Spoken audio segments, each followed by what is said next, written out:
जय माता दी दोस्तों। नवरात्रि के इस पावन अवसर पर शायरी सुकून मंच की ओर से आप सभी को नवरात्रि की बहुत सारी दिल से शुभकामनाएं। और मैं सोनम आप सभी का तहे दिल से स्वागत करती हूँ शायरीसुकून.com के सुकून भरे प्यारे से मंच पर। दोस्तों, श्री गणेश जी के विसर्जन के बाद हमें बेसब्री से इंतजार था वो नवरात्रि का वो पर्व जहाँ हर्ष उल्लास भक्ति में कोई कमी नहीं रहती। जब माता रानी पधारती है, उनके स्वागत में हर भक्तगण दिलो जान से जुट जाता है। माँ का ममतामयी रूप अपने हर भक्तों की मनोकामनाएं पूरी करता है। भक्तों के हर संकटों को माँ दूर करती है और उन संकटों से लड़ने की शक्ति भी माँ हमें प्रदान करती है। श्रद्धा और आस्था का ये अलौकिक पर्व है। ये स्त्री तत्व का अनोखा अद्भुत विलोभनीय शक्ति रूप है। तो तीनों जगत के देवताओं ने अपने अपने शस्त्र अस्त्र शक्ति प्रदान कर तीनों जगत में सर्वश्रेष्ठ शक्तिशालिनी जगत जननी मानकर दुष्टों का नाश करने का कार्य प्रदान किया था। पौराणिक कथा नवरात्रि की हम आपको बताने वाले हैं, लेकिन इससे पहले माँ दुर्गा के इस प्रखर तेजस्वी रूप को शायरी के जरिए भी देख लीजिए। और हाँ, इन सभी शायरियों को लिखा है शायरी सुकून मंच की बेमिसाल शायरा नेहा जी ने। और आपको तो पता है, स्क्रिप्ट लिखी है शायरी सुकून मंच की स्क्रिप्ट राइटर, जी हाँ, हमने ही लिखी है। आपने बिल्कुल सही पहचाना। तो दोस्तों, आपको तो पता है, शायरी सुकून के मंच पर हर त्योहार हर खास दिन पर शायरियाँ होती है, शायरी पेशकश होती है और आपके हर फीलिंग से जुड़ी भी शायरियाँ होती है जिसे आप सुनना चाहते हो, शेयर करना चाहते हो तो शायरीसुकून.com और स्पॉटिफाई जैसे 17 से ज़्यादा अन्य प्लेटफॉर्म पर जाकर शायरी सुकून को सर्च कीजिए, फॉलो कीजिए और अपनी मनपसंद शायरियों का आनंद लीजिए। अब जरा शायरी पर भी गौर फरमाइए। शक्ति हो तुम, हो जगत जननी, शक्ति हो तुम, हो जगत जननी, सब करते हैं तुम्हारी आराधना, आशीष से अपने झोली भरती। से पूजा करने से माँ दुर्गा के आशीर्वाद से सबके मनोकामनाएं पूरी हो जाती है। दोस्तों, नवरात्रि पर्व मनाने की शुरुआत कैसे हुई, उसके पीछे कौन सी कथा है, ये आप सुनना चाहोगे तो लीजिए, हम अभी सुना देते हैं। पौराणिक कथा के अनुसार महिषासुर नाम का राक्षस था। कठोर तप करके उसने ब्रह्मा जी को प्रसन्न किया, उनसे अमरता का वरदान प्राप्त किया। अमर होने का वर प्राप्त होते ही उसके अत्याचार बढ़ गए। देवताओं पर उसने आक्रमण किया। ब्रह्मा जी के वरदान के अनुसार महिषासुर का वध देव, राक्षस, मनुष्य कोई नहीं कर सकता था, इसलिए देवता भी उसके आगे हार जाते हैं।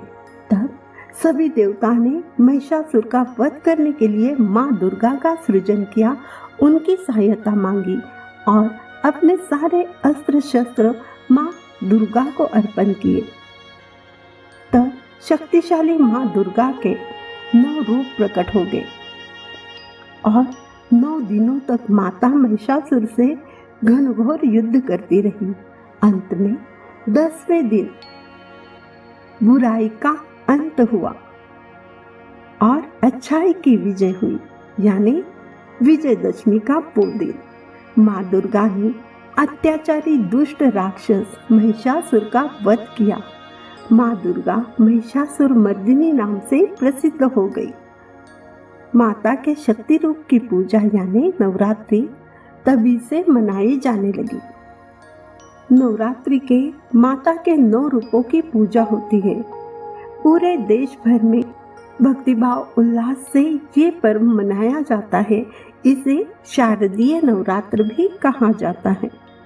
पश्चिम बंगाल, गुजरात, महाराष्ट्र, आसाम, बिहार, ओडिशा, तमिलनाडु, हर प्रांत में अपने अपने तरीके से धूमधाम से श्रद्धा से नवरात्र उत्सव मनाया जाता है। उपवास रखा जाता है। बड़े बड़े पंडालों में माँ दुर्गा की स्थापना की जाती है। घरों में भी माता की पूजा अर्चना होती है। अखंड दीप जलाया जाता है। मंदिरों में मनमोहक सजावट होती है।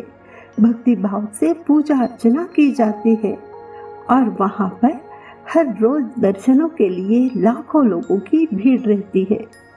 माँ दुर्गा के 9 रूपों में सबसे पहला रूप होता है माँ शैलपुत्री, यानी शैल यानी शिखर, हिमालय की पुत्री जो धन धान्य प्रदान करती है। माता का दूसरा रूप होता है माँ ब्रह्मचारिणी।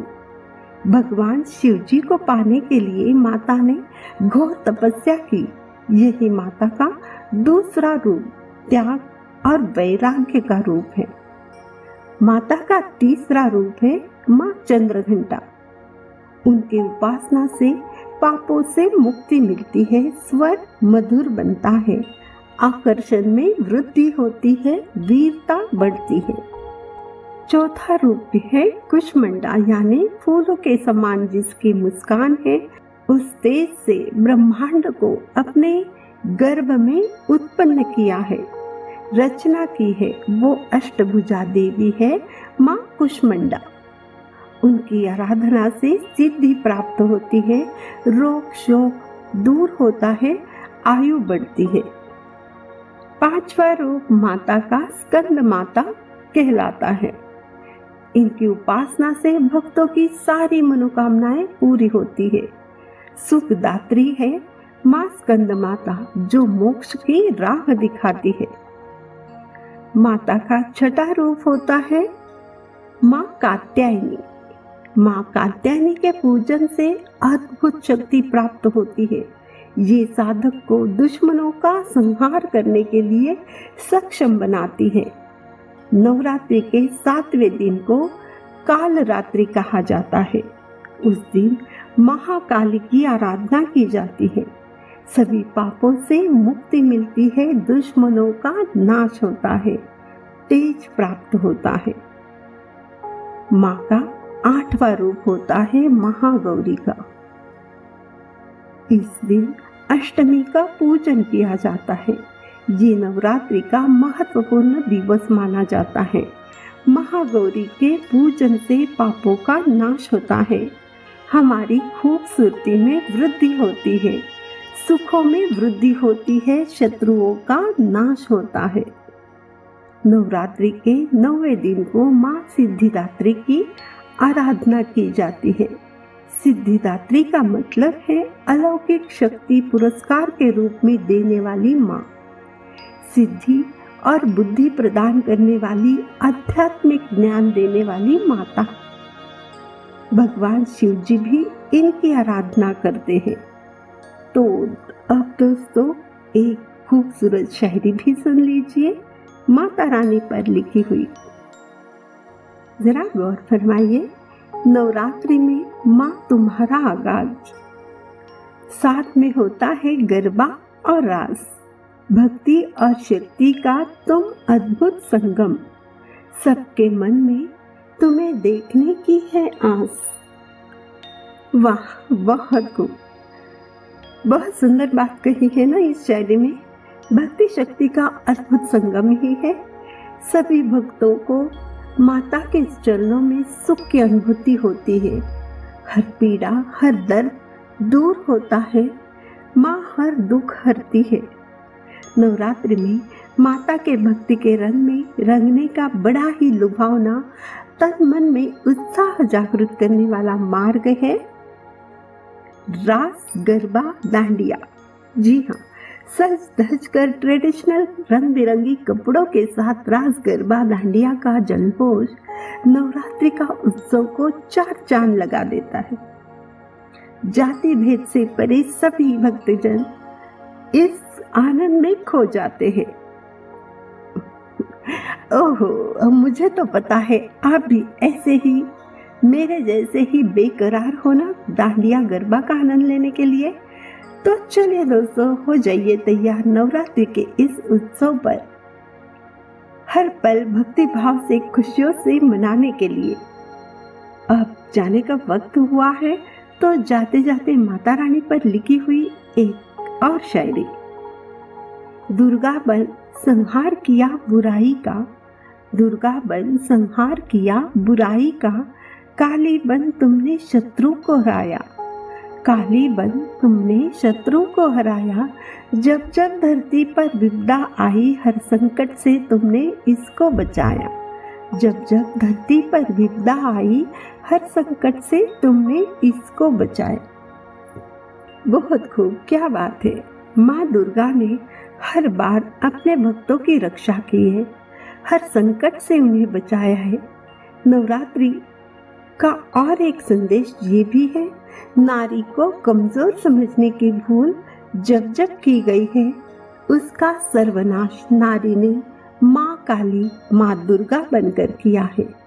महिषासुर ने भी स्त्री को कमजोर समझा था। ब्रह्मा जी से एक स्त्री के हाथों मृत्यु का वरदान उसने मांगा था। उसे लगा ये कभी नहीं हो सकता कि कोई स्त्री, साधारण स्त्री, कमजोर स्त्री उसका वध करेगी, और वो खुद को अमर समझने लगा। दोस्तों, जाते जाते हमें कुछ याद आ गया, कुछ बात हम आपसे करना चाहते हैं, और आपको तो पता है दिल की बातें हम आपसे ही करते हैं। देखिए दोस्तों, नवरात्रि मनाने वाले, खुद को माता के परम भक्त मानने वाले सबसे पहले यही समझ लें, हर नारी का सम्मान करें, उसको कमजोर समझने की भूल कभी भी ना करें। हर स्त्री माँ दुर्गा का, काली का रूप है। माता रानी का आशीर्वाद की कामना करने वाले सबसे पहले घर में और घर के बाहर भी हर स्त्री का उचित सम्मान करें। जो समझदार है उनको समझाने की कोई जरूरत नहीं है, पर जो अभी तक इस सत्य को समझ नहीं पाए हैं और मानते भी नहीं हैं, वो समझ जाए तो बेहतर है। अब इजाजत दीजिए, इस टॉपिक पर इतनी बात काफी है, ऐसे हमें लगता है। कभी मौका मिला तो और बात कर लेंगे।